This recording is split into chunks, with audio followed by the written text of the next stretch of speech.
for my guest, Professor Carl David Blake. I've had Carl David Blake on my show before. He's excellent. He's a Guinness World Record winning film director, international best-selling author, producer, a professor of English and communications.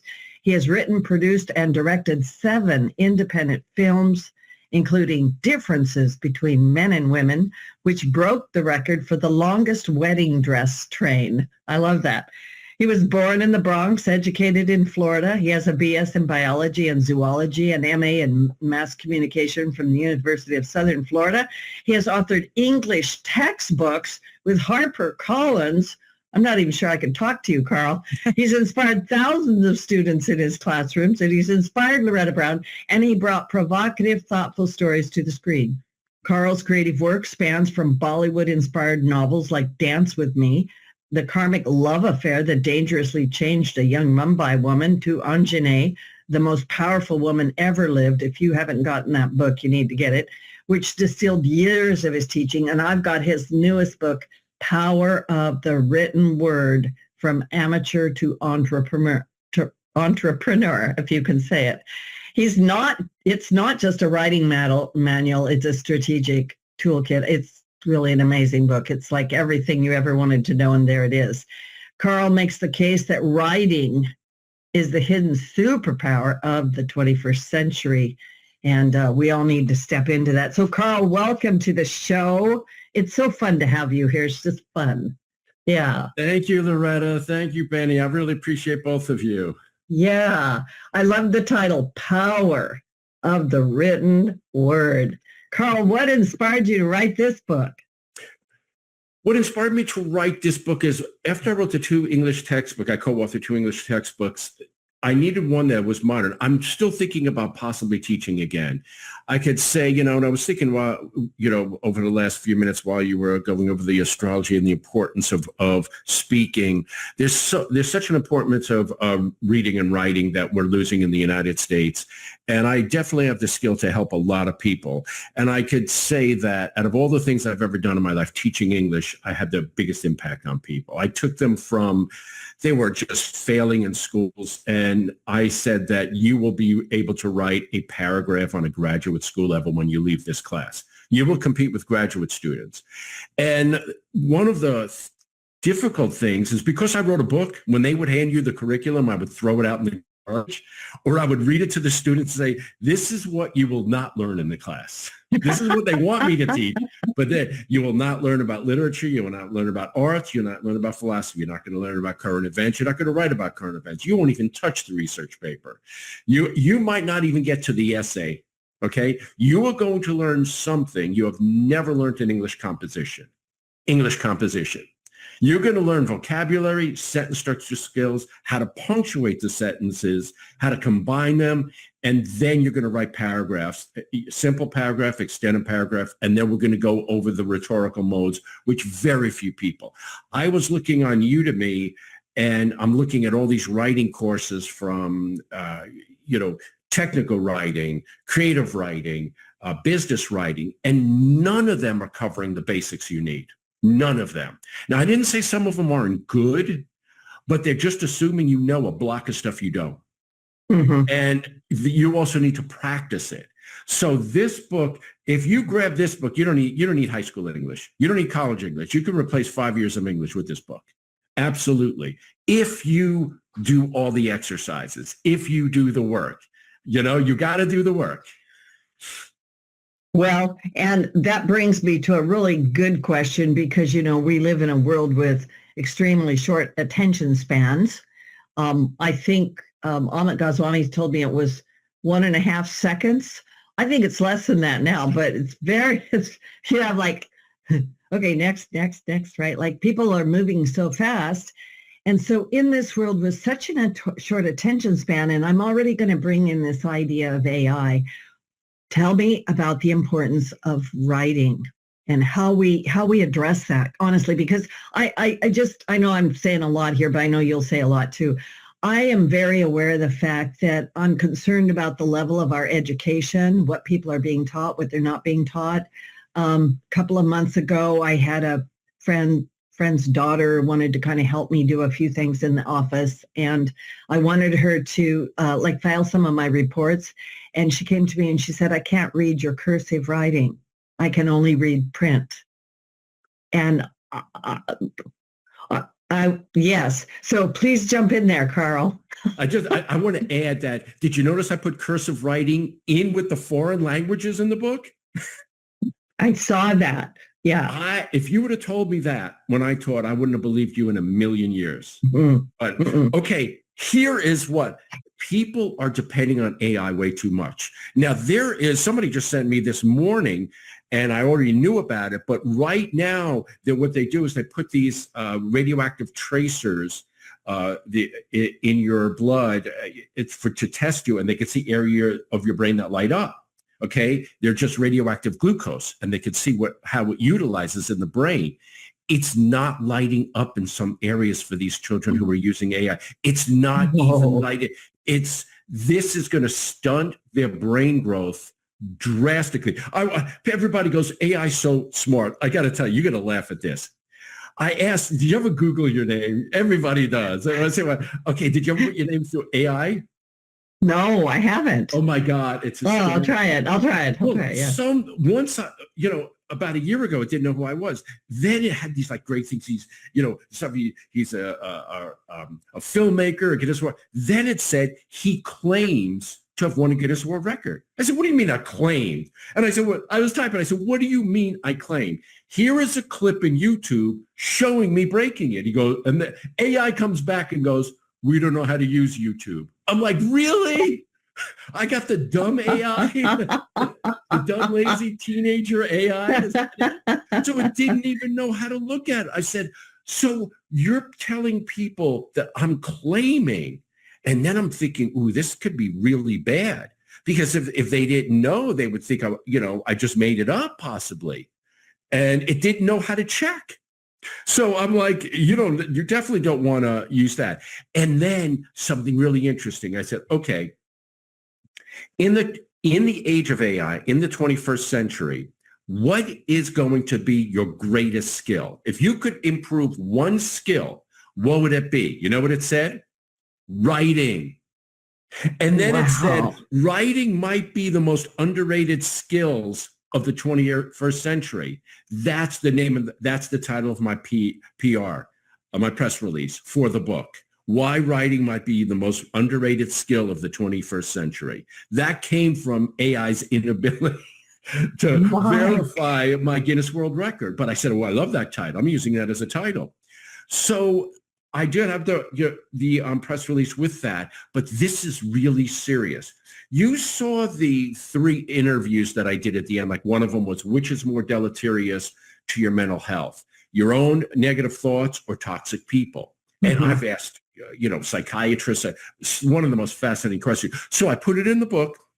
I made sure I have over 100.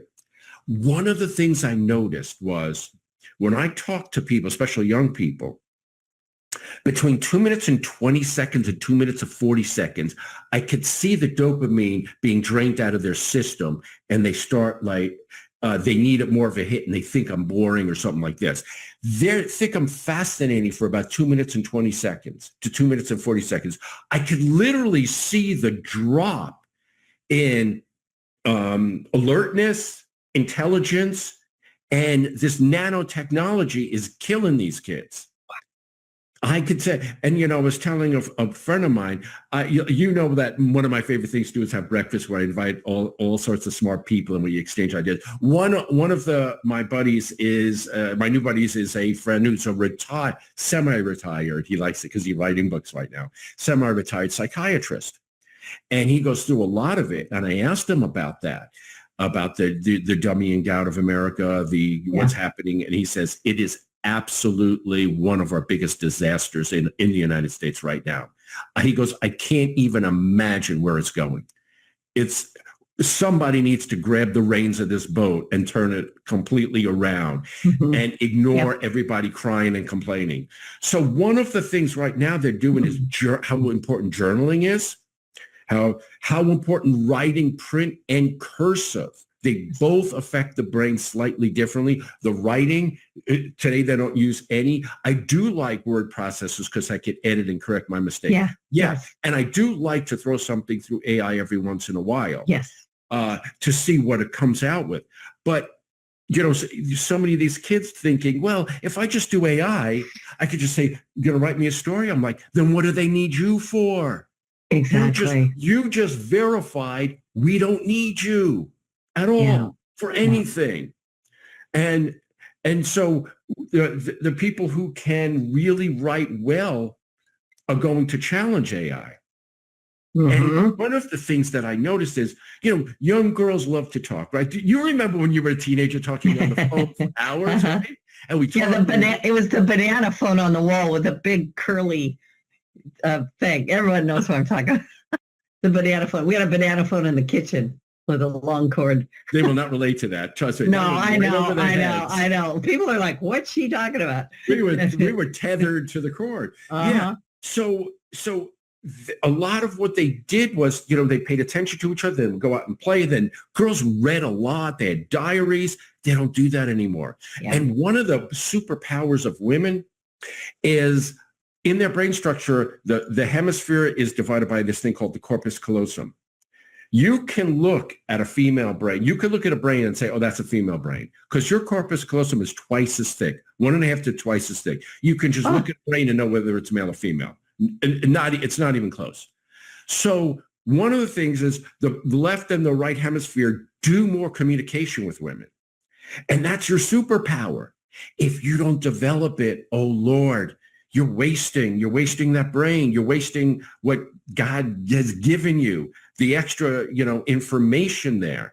That's why they can multitask so well, And I'm fascinated by that comment.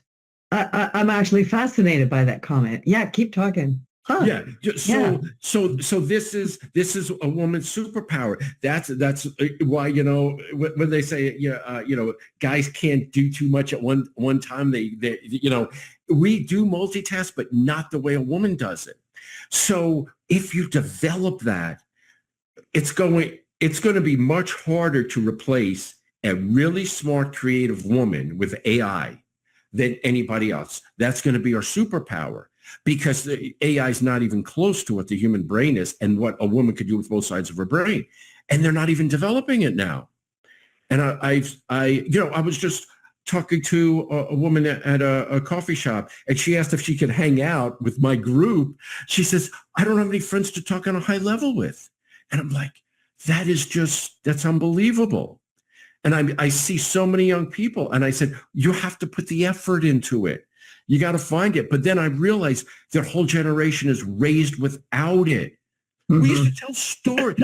You saw on chapter 6 when Armand directed his first film. I won't give it away whose career he launched. But when he was sitting around the campfire telling stories for hours and hours, you're making these things up or telling jokes when you got a little bit older.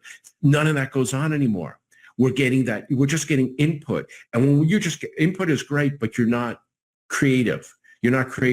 So when I taught, I would have them read their papers up in the front of the class, and they love competing with each other. But that was still 20 years ago. I don't know if the students, if I stepped into it. So with this book, I really thought about teaching overseas.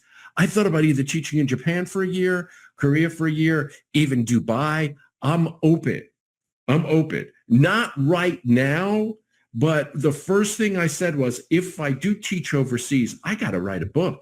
I got to show them that I'm a head and shoulders above any of their competition. So, because I taught in college, so I don't want to be grouped in with these people with 2 or 4 year degrees that really don't know how to teach. So I could do some very advanced. And the stuff you learn here, you could apply to any language.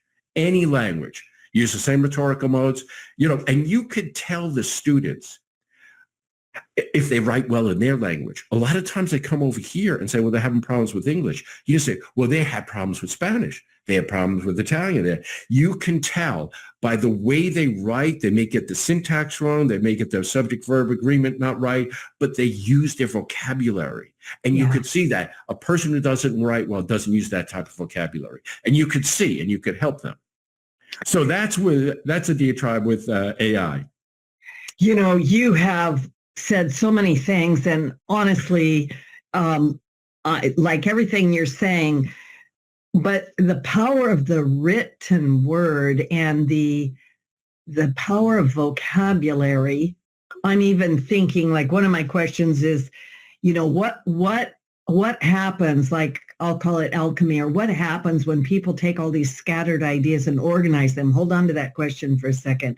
When I grew up, I had a father who was very much a debater, a philosopher, a word person. You know, he was a very intelligent man, and we read books all the time. But we used to have this great big fat dictionary. It was this thick, Carl. It was old leather-bound dictionary, and it sat on this little table. I'll never forget. It was like better than the Bible. It was just sitting on this little table to the side, and my dad would purposely use these big words, and I'd say, "What does that mean?" And he'd say, "You have to look it up."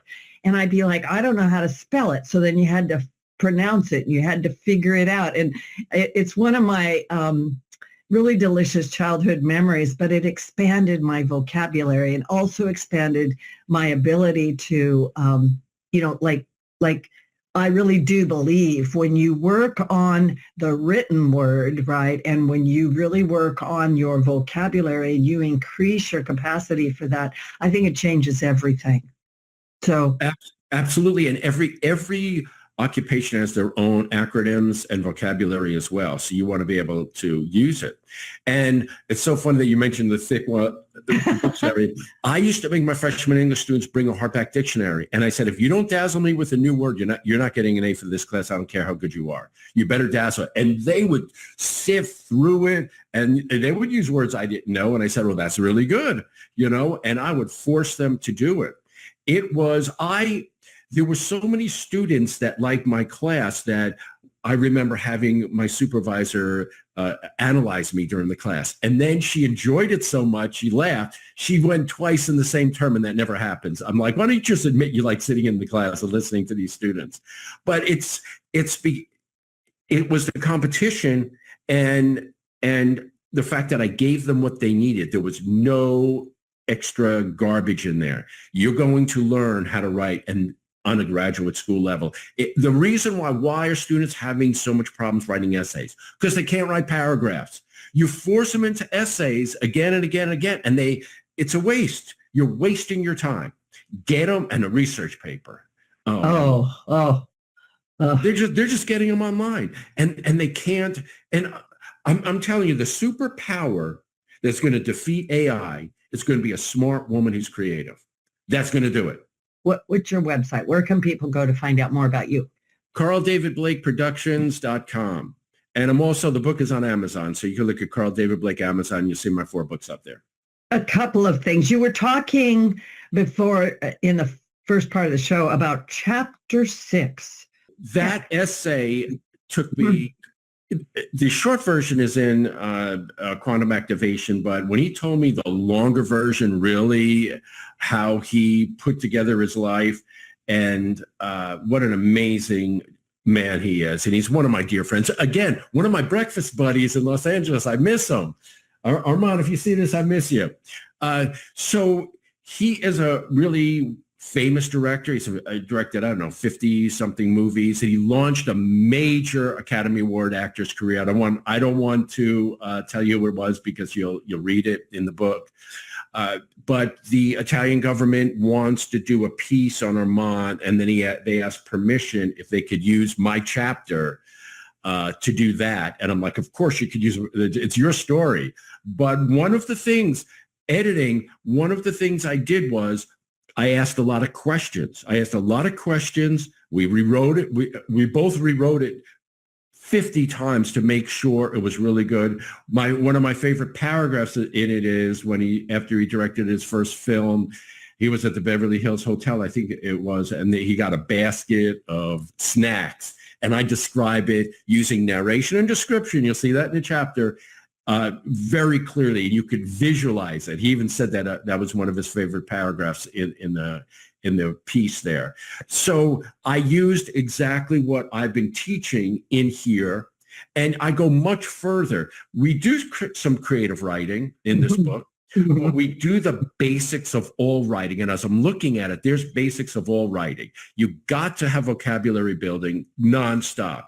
Sentence structure skills, when you learn that, you learn how to punctuate. You learn how to formulate your thoughts on that one level. And then you could do a paragraph and expanded paragraph, all while integrating the rhetorical modes. I do a creative visualization. I did that for my students, and I'm going to do that on my YouTube channel. Right now, I just have motivational speakers on there. And once the book came out, which it did, I'm going to start doing some more stuff on there. I do technical writing on there, a little bit about public speaking. One of the things that I do, I've never seen in any book, is I have a short film called My News. I have the screenplay in the book. I have a link to the movie, and I also wrote it in novel form. You could see, I'm telling you, you got everything in there. If you want to be a screenwriter, if you want to be a novelist, get the book, look at all the stuff. Do not pass the stuff that you consider boring freshman English stuff. This is the stuff you really, really, really need.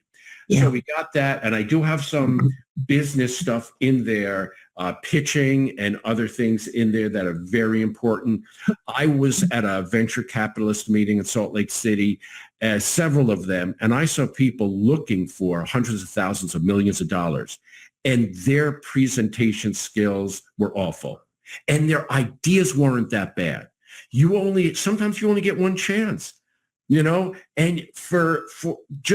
would have hired somebody, but you want to be able to present it, and you can't present it if you can't speak well. You can't present it if you can't write well. You can get somebody else to do that, but somebody's got to do it.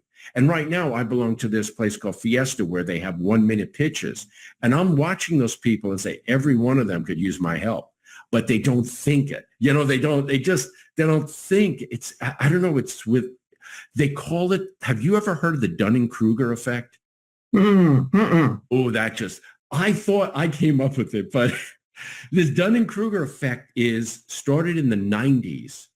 It's where they call it puffery when you enhance your resume a little bit better than it is. Like, for example, if I bench press 347 and I tell people I'm bench pressing 350, that's puffery.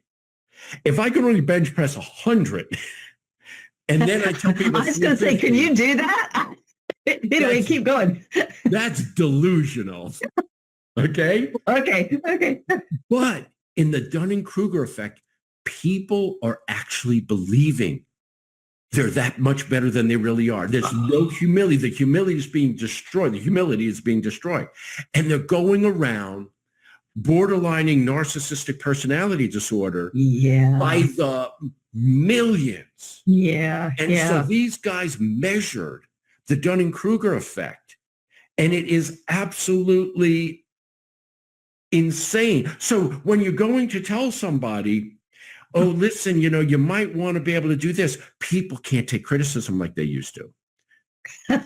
Yeah. I wanted it. Any person I said the book, I'm like, listen, I'm not a wimp. I'm from New York. Tell me.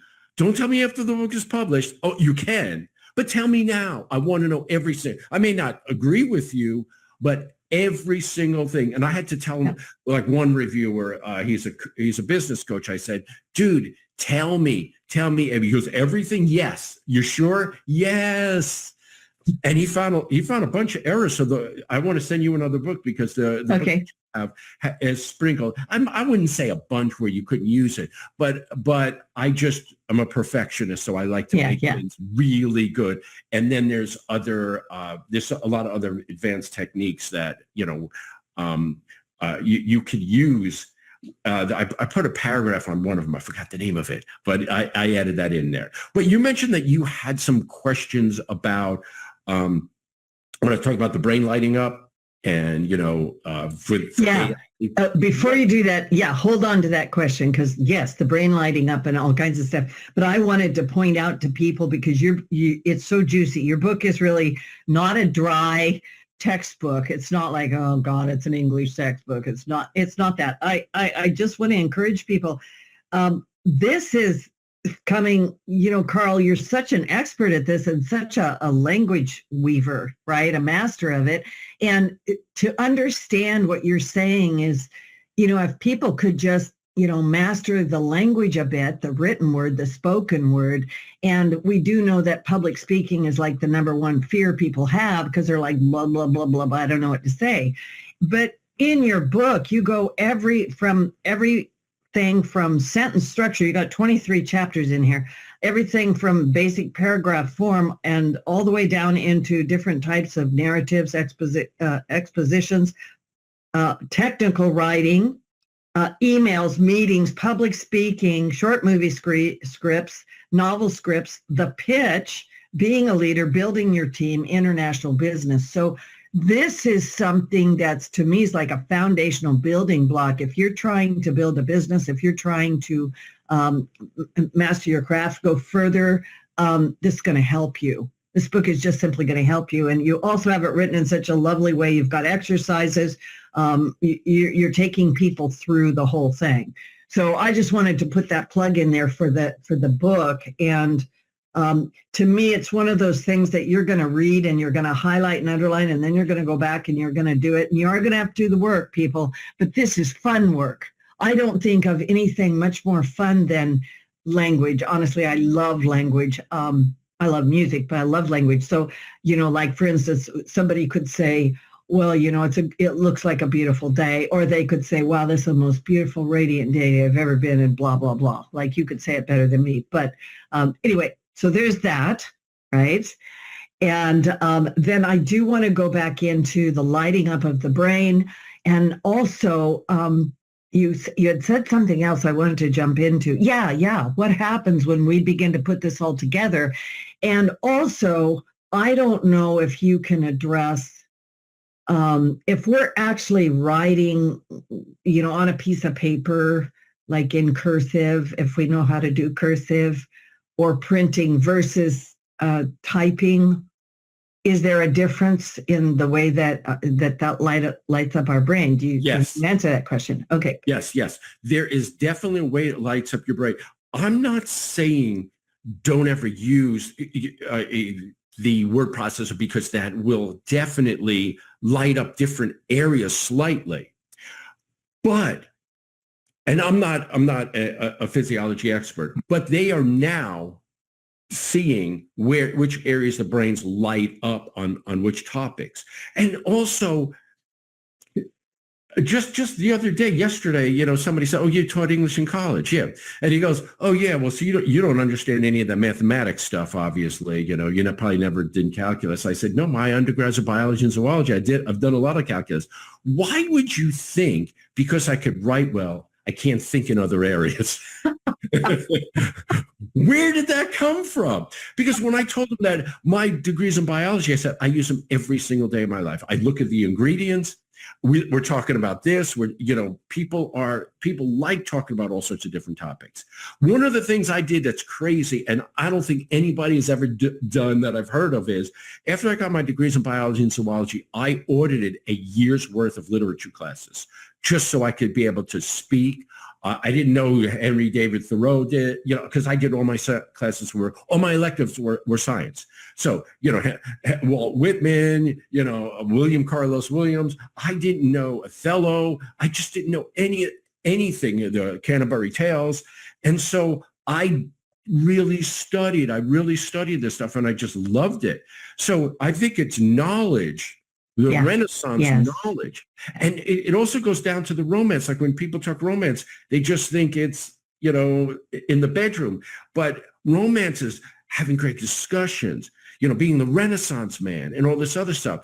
And though that's dying in the United States, it's really, I think marriages are crashing and burning because of this. How do you look at somebody who's dumb as a box of rocks? the next 10 years. They don't know anything. They don't say anything.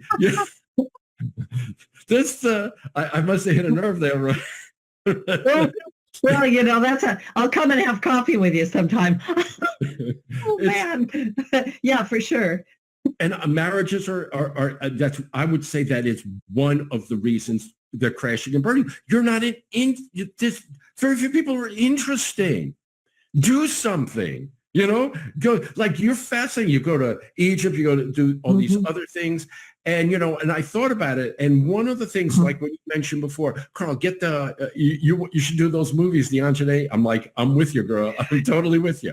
But one of the things I want to do is I'm really thinking about teaching English again overseas. And I thought, okay, if I do, what should, what do I need? And one of them is the book, which is done. And also when I was going to use this just for high school kids and early college. And when I was at one of those venture capitalist meetings, one of my editors, I didn't know her at that time. She was standing right next to me, and they said, "What are you doing it for the high school kids? Do it for us. Yes. We got the money. Yes. We need it." And I'm like, all I needed to do was change 4 pages. That's how this thing transfers over. 4 pages, and then it's back for entrepreneurs. I'm telling you, it all the same. It doesn't matter whether you're creative writing, doesn't matter if business writing, it doesn't matter report writing. It's all the basic is the same. You've got to learn how to write. Creative visualization, and I just can't stress knowledge as important. And it's killing friendships too. Yeah, it is. I'm going into, meeting different people, and I'm just listening to them. I'm like, you didn't pick up anything over the last 20 years of your life? Nothing besides watching TV? Really? And it's, what a boring, a banal existence. That's what it is. Yeah. And so, I have a pet peeve regarding cell phones, mobile devices, screens, and I have a little thing. If you come visit me, I have a basket by the front door, and you put your phone in there, and you can go check it, but you can't sit on the couch with it, or I won't talk to you, right? And it causes so much anxiety. You can't believe it, Carl. So much anxiety. But anyway. Most of the times with my friends, nobody's ever brought the phone. The only thing, if they say, I'm expecting a call. Yes. And 1% of the time that happens. Yes. 1%. Yes. Yes. Other than that, I think it's so disrespectful to put that phone right there and go, whoa, this is more important than you. But I think it is destroying our relationships and also our ability to communicate. And what you said also, like I think I said during the break, like I'm always asking people, what are you reading? What's your book? And they're like, reading. And I'm like, yeah, reading. Are you reading something? Yeah. So the other thing that I really wanted to let people know is there is a lot of business in it. Yes. The business emails, one of the things was do not waste people's time. Setting up meetings, do not waste people's time. People think they go in a meeting and they're doing something. Wasting time is not doing something. So also learning how to be very concise. That's where the technical writing comes in. If you are doing instructions, you don't have to say, putting a desk, the wonderful, delightful desk. It's a desk. Just tell me how to put it together. So you have to know when to be very concise. And that's something. It's also massively dangerous to our medical profession, not writing well and not understanding. You will be absolutely shocked on the medical errors that are going on because they can't write well. Just that's a whole other area. Wow. But they need me to go in there and redo it because you have to be able to be accurate. You have to be able, and you have to know what you're talking about. You have to. I went to a doctor. I went to a dentist years ago, and they did my blood pressure, and the woman said it was 160 over 120. And I'm like, that would be like dead. So I'm like, are you sure you got the right one? She goes, well, this is the old one. I'm not sure if it works. You want me to get the new one? I'm like, why don't you get the new one? And she goes, oh, it's 120 over 80, which is good. And she goes, but the 120s match. I'm like, oh my God. Oh, Oh dear. my God. How Oh, do they dear. let you near that stuff? So when you're, there's, I mean, that was a medical error. I just happened to know it, and so it's dangerous out there with that. Writing, this might be the most important skill of the 21st century, from creativity to the medical profession across the board. They need it. So, and did you have any other questions on the AI or anything like that? No, not necessarily. I am very aware of the fact that we are moving in a direction with AI being a part of our life, but I really also agree with something that you said. I think that we need to make sure that we balance ourselves, that we're not on it all the time, or that it doesn't replace us, that it becomes an assistant to what we're doing, and it is not doing the creativity, right? And yeah. And I think you address that. For me, it's just a matter of taking the time to hone your skills, especially if you haven't been taught. I do have a question. I want you to talk about Anjane a little bit, because I love Anjane. Oh, and she's perfect on this. Yeah. Could you imagine her waking up now? She'd freak out. So tell people who Anjane is, and very briefly, right? And there's a book, right? And I hope there's a movie. But you and me both. Yeah. The book Anjane I wrote, it was inspired by a medieval professor of literature who told me about her when I was an undergraduate. I was also interested in literature, even though I was getting my degree in biology at that time. And when I asked him who his favorite character of all time, at that time it was Moses. And I was expecting him to say Moses, and he said Anjane. And I'm like, who the heck is Anjane? So he told me the story. He said it was never written down. And he says, maybe you should write it one day. And part of my resistance was I didn't want to promote Christianity, not that I had anything against it, but I just wasn't a religious person at that time. So it just something hit where I wrote the screenplay called Unprotected. I got a lot of interest on it.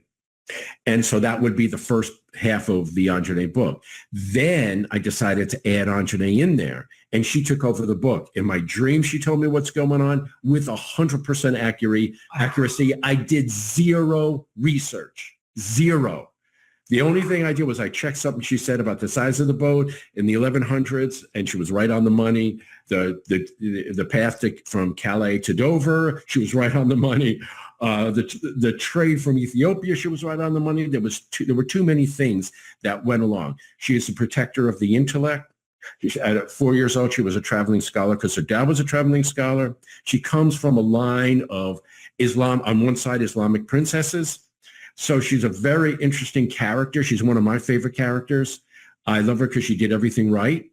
I love her because she was absolutely brilliant. She spoke 12, 15 languages. Her diary is supposed to be out there still.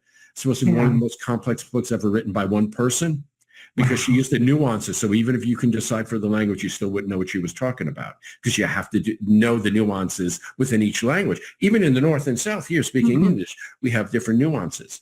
So that it's amazing. Thinking about her, I think about her every day. Yeah. I know that this book needed to come out before. Armand, you know what? I talked to him briefly about it. I did send him the book, so I want to get that. I want to get the idea out there. So my next project is I want to get that class done, and so I'm doing the outline, and then I want to hit that movie. So the first half of it would still be. It was a movie called Unprotected, and it got a lot of interest on it. So the movie is basically like that, and the first half. So the Anjane book would be 2 movies. So you really wouldn't get to see her until the second movie, but it would go back into the medieval period. It would, I don't want to say I love Game of Thrones, but it would make Khaleesi look like, Pee Wee Herman. It would just really, it would, if Anjane got in the Matrix, she would just be dominating in there. It wouldn't, it would be unfair for the competition. Yeah, if you haven't read Anjane, you can get that book by Carl David Blake. And that is a book that I started to read, and I literally couldn't put it down. Like it was just, and it's stuck inside me also. It's like kind of stuck inside me somehow. And so, yeah, it's great. It's powerful. And I think it's a lot of the things you're doing, in fact, maybe everything you're doing is very needed right now on planet Earth, especially at the time that we're in, right? Yeah. And we need people like you who are getting the word out of all these wonderful things. So you're very much appreciated, Loretta. Thank you. I love doing it because I like getting stuff out there for people that look over here. Maybe this will help you. So we are down to like the end of the show. What do you really want people to get from this, and even from you? What's your message for people today? Get this book for your kids. They're not teaching them in school. Get this for your kids and find somebody who can teach you. Just because you got the book and you gave it to a teacher, we're replacing with teachers who don't know what they're doing. And so get this book, even if it's 2 or 3 people, find somebody who can teach them with this book, and they will surpass their fellow students by far. And it's not to put the other ones down or surpass them, but these are skills they need to have. They absolutely need to have. I'm seeing it in the business world. They're failing. They're failing to get the funding. Yeah. I think of the level of literacy versus illiteracy, and literacy is a power. And I really do mean it. The power of the written word is real. It's a real power. And the spoken word also very powerful. But anyway, Carl David Blake, it's been a joy and delight and fascinating to talk to you this morning. And I just wish you all of the best. And thank you so much. And Benny Mathers, thank you. And thank you for having me on, Loretta. Thank you so much. And thanks, Benny.